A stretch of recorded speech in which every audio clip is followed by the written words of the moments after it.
شہریار کے اعصاب پر جیسے بجلی گری تھی۔ وہ تڑپ کر پیچھے ہٹا۔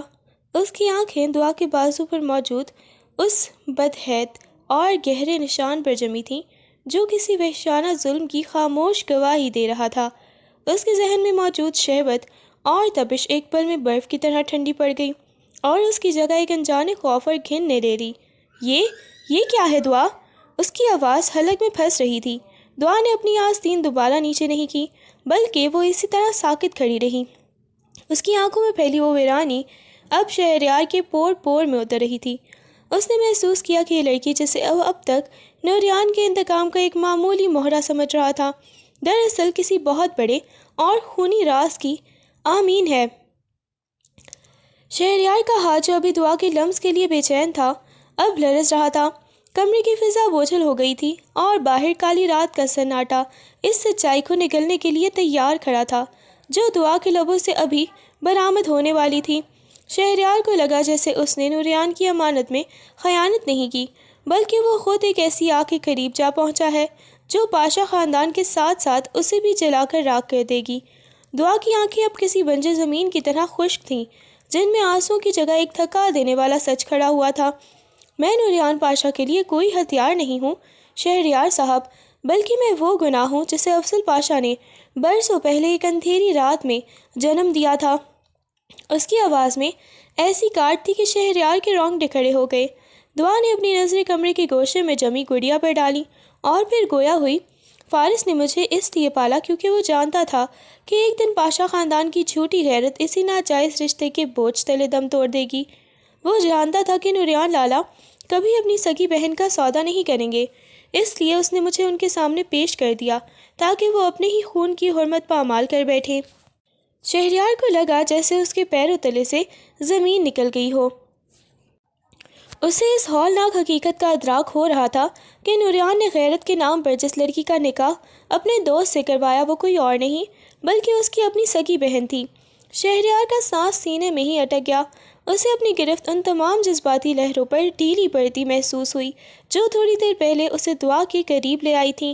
شہریار کا وجود برف کی طرح ٹھنڈا پڑ گیا۔ اسے لگا جیسے اس کے ہاتھ کسی گناہ کی آلودگی میں دھس گئے ہوں۔